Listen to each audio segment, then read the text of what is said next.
Who are you waiting for? Without the approval of others, many times we don't get things done. The world rewards movement, not hesitation. We have so much that we can do, but we're not doing anything with it just because we're waiting on someone else to give us approval. Did you know that the era of permission is over? And in this video, I'll be showing you how waiting is stealing your future. Now, the thing there is this: when it comes to people and the current realities that they find themselves in, we live in an era where we see a lot of opportunities around us. And the sad thing is, a lot of people are not able to maximize those opportunities. Many are capable, but they remain stuck. And the fact that you know how to get things done does not necessarily mean that you will be good executing them until you put yourself in that situation where you get things done, you get down to work. Your capability is just there in your head, right? So a lot of people are actually capable, yet they are stuck. And it's not really because they lack talent. It's not because they don't know how to do things. It's not because they don't have ideas. It's not because they don't have a sense of direction or they don't know their purpose, but because they are waiting for permission, which will never come. They are waiting for permission as if there's someone somewhere who they are expecting to come and say, you know what? Here's the permission you've been waiting for. Now go get started. The world rewards movement, not hesitation. That's the truth. The world does not reward hesitation. It rewards movement. You have to get things done for the world to reward you. Now the question is this for you. Who are you waiting for? Who? Are you waiting for your parents? Are you waiting for your employer? Are you waiting for your boss, right? Are you waiting for your neighbors? Are you waiting for your investors? Are you waiting for the society? So what? So society?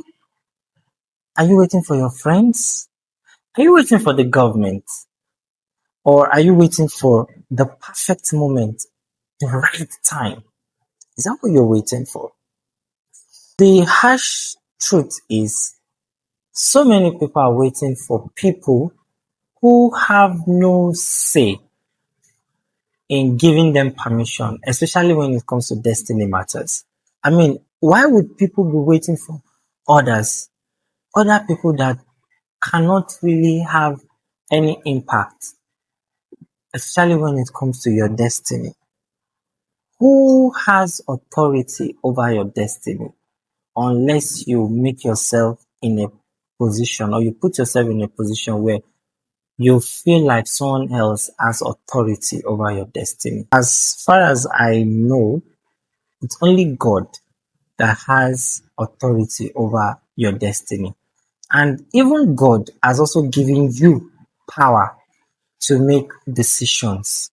So it's like a co-founding kind of relationship. You are in partnership with God, especially when it comes to destiny. You have a role to play.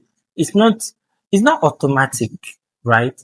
And how is it that even when God, who has created you, needs to act, or get things done for you in your own life, it still needs your own collaboration, your own partnership?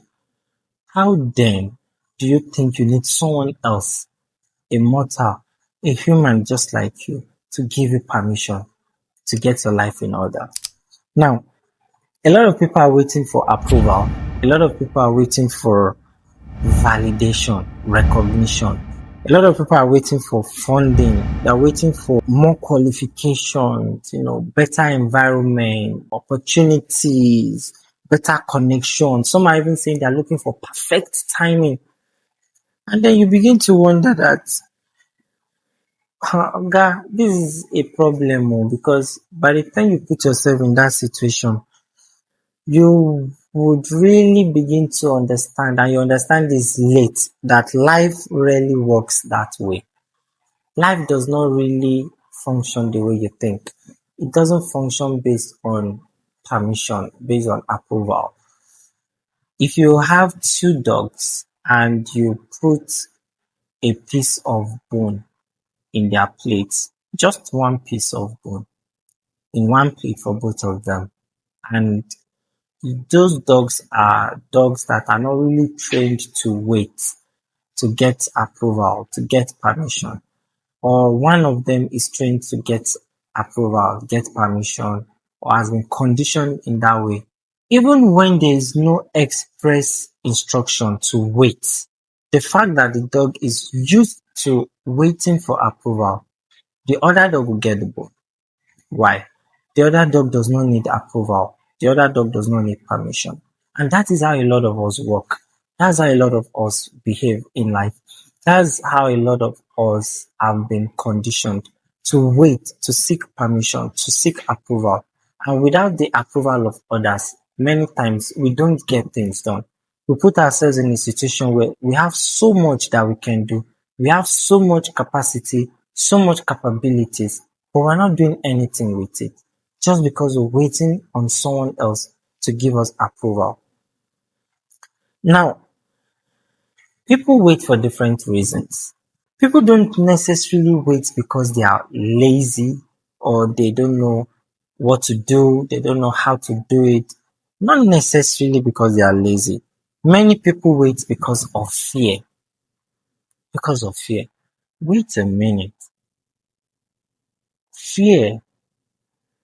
Fear has this way of putting you in a box.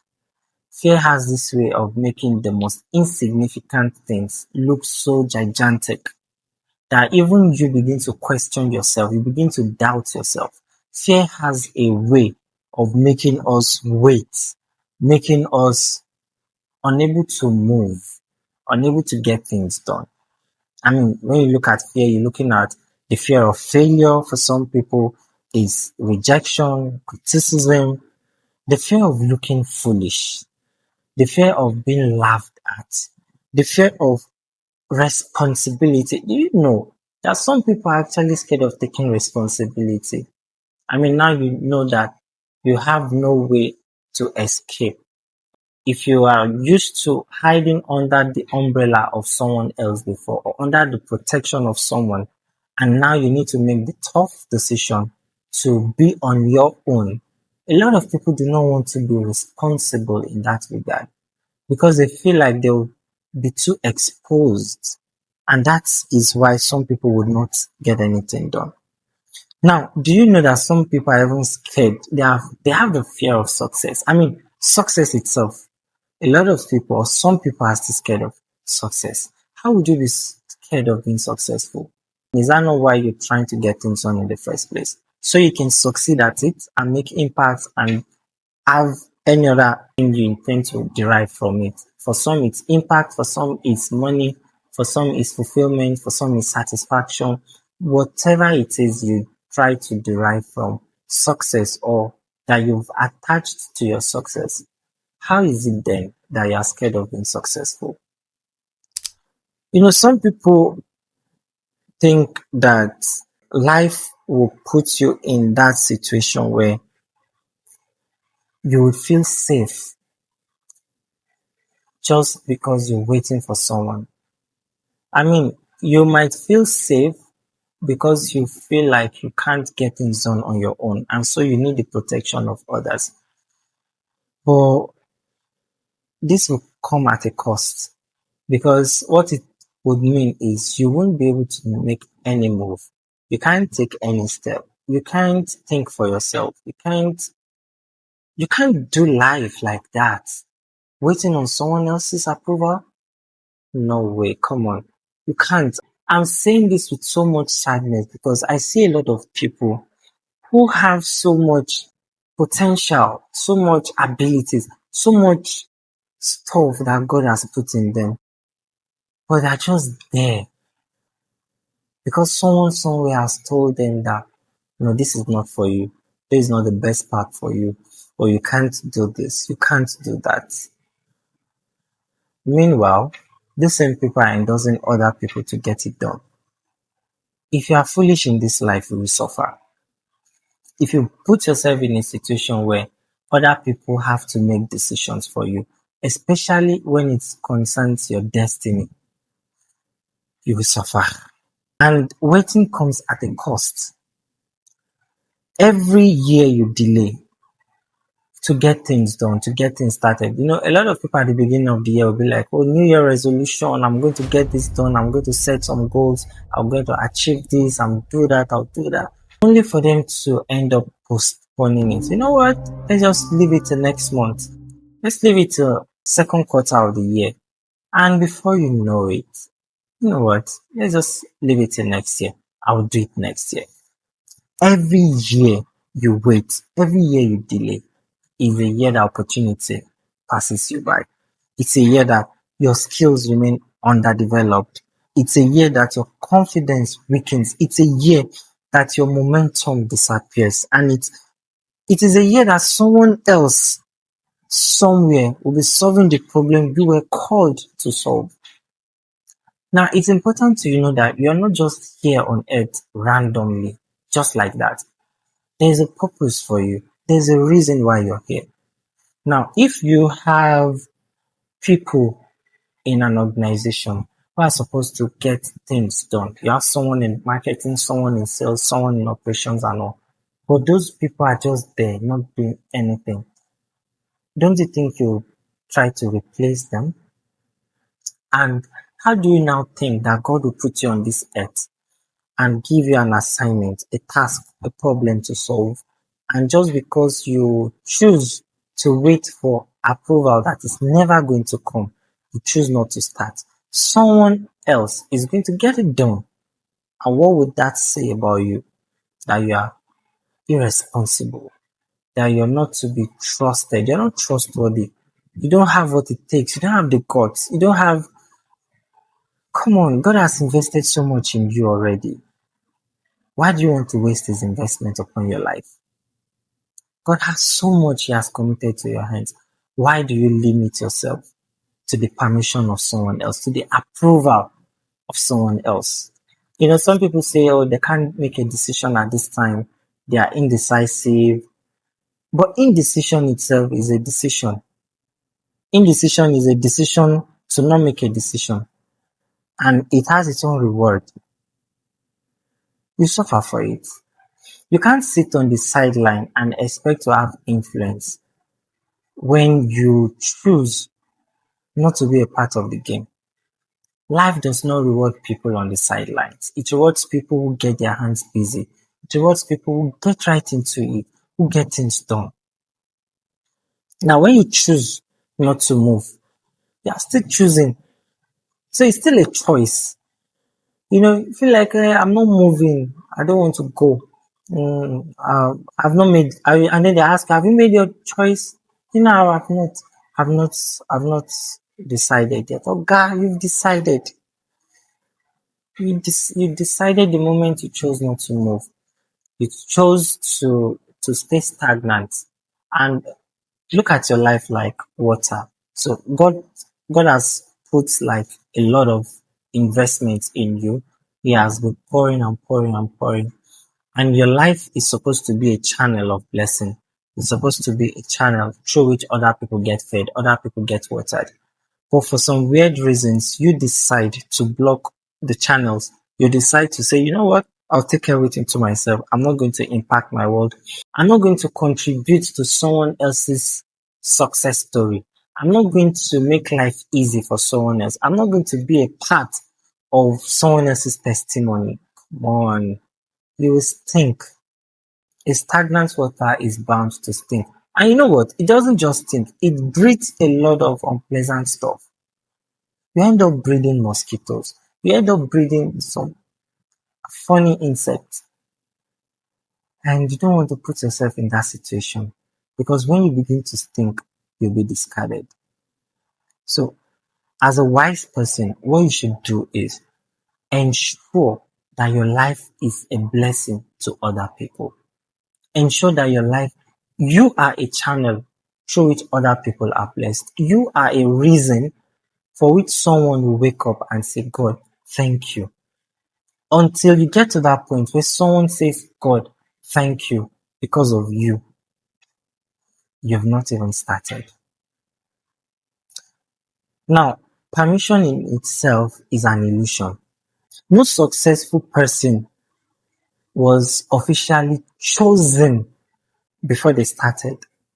No successful person gets to that point where you have a grand ceremony and then I say, you know what, it's almost time for you to become successful. So kneel, and then someone will now draw a sword and now put it on the person's shoulder. I say, arise, sir, whoever, knight of wherever, it is your time to become successful. I hereby announce you, I hereby crown you, I hereby knight you. Come on.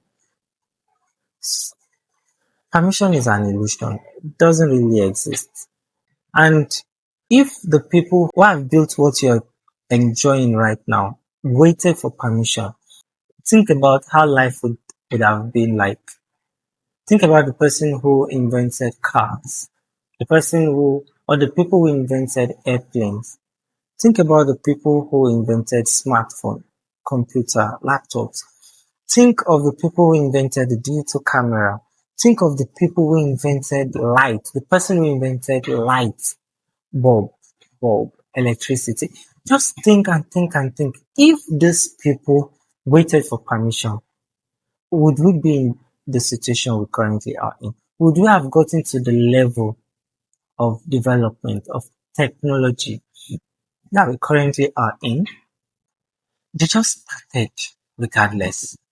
Even when all odds were against them, they started regardless and they kept going. So why are you not? Why are you not going? Why are you not starting? Why are you stagnant? Why did you choose to wait for something that's never going to come? Nobody gave them permission to become founders, to become creators, to become leaders, to become innovators, to become change makers. Nobody gave them permission. In fact, the society fought against many of them.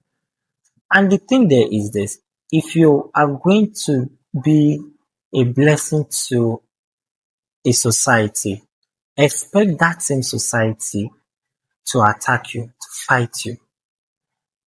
That is how it works.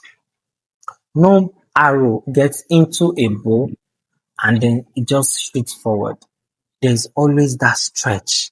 There's always that resistance. There is always something to make you move unless you don't want to move. Now, the people we're even talking about earned credibility through consistent action. It wasn't just handed to them. The credibility they enjoy right now did not just land or fall on their laps. They earned it through consistency. They kept showing up. They kept showing up every single day, even when it was tough, even when they were weak, when they were sick, when they were tired, when they did not feel motivated. They kept showing up. And that's how they earned credibility. And that is why you listen to those people you listen to these days. Why? Because of credibility. And how did they build the credibility? You probably have no idea. So why should you just fold your hand and say, you know what? I'll just wait for permission. The thing is, even faith, the faith you profess, you claim to have, has never been passive. Faith in itself is movement, is in motion. It's not static, it's not stagnant. So if you look through the scriptures, you'll find a lot of things. A lot of people got things done, not by waiting for permission, not by sitting idle without getting things done. Noah, for instance, built the ark before the flood. Why didn't Noah wait for the permission of the flood to start building the ark? He would die. And not only would he die, his family would die, all the animals would die, every living thing, creature would die.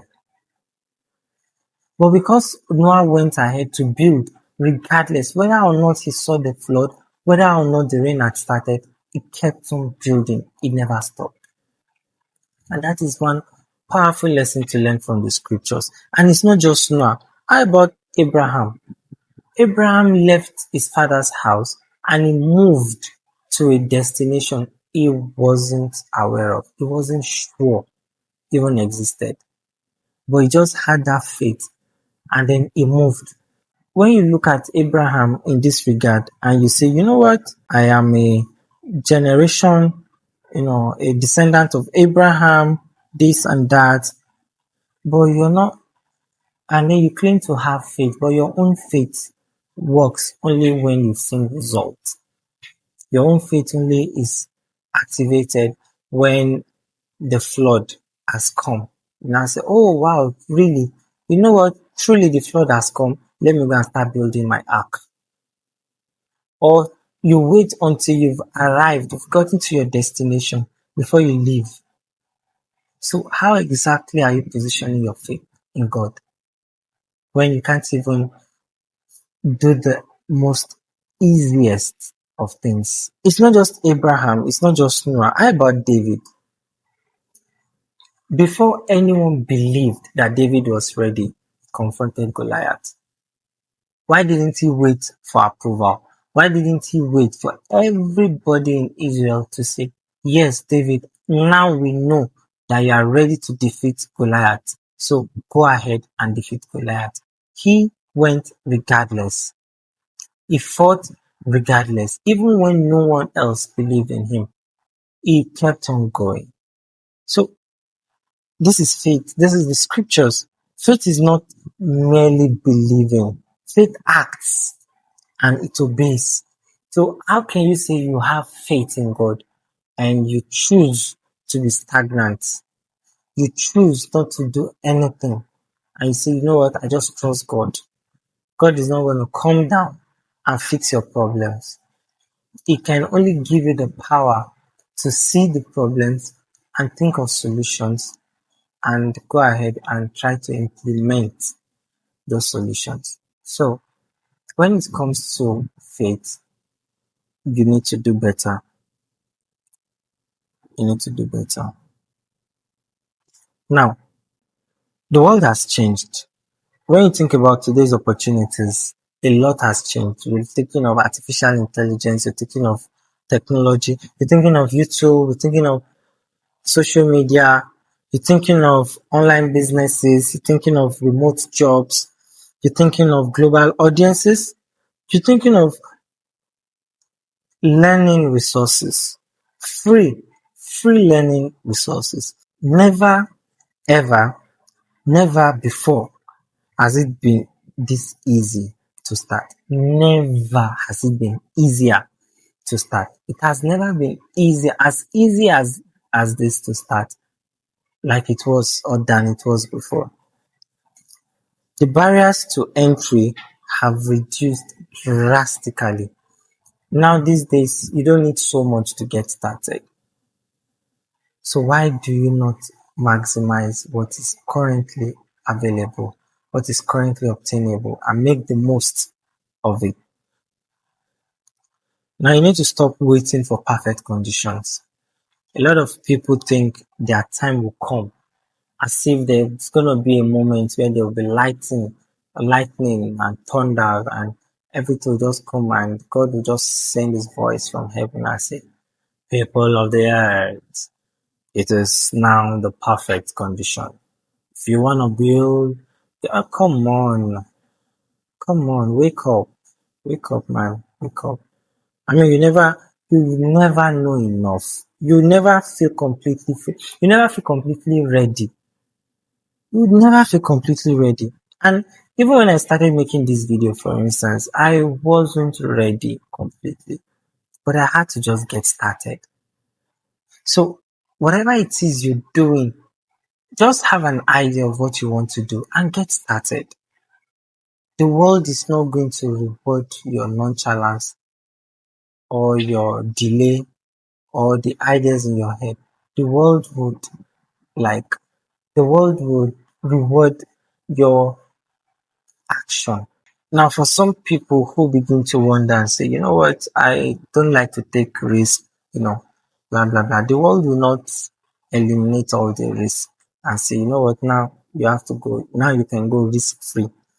That's not going to happen. Clarity comes after you've started doing something, not before. It is after you started working on your dreams that in most cases it becomes clearer. It is when you begin to write in most cases that the ideas on how to continue come. You want to write a letter, most times it's when you start that the whole ideas begin to form. So go ahead and start, and that's where clarity comes. Action produces feedback. Now, feedback will produce learning, and the learning will produce confidence. It's linked together. When you do something, you get the feedback. The feedback is going to be in form of, oh, whether or not you got it right, whether or not you did it right, stuff like that. That's feedback. Now, the feedback you get is now what you use to learn. It's the feedback that produce your learning.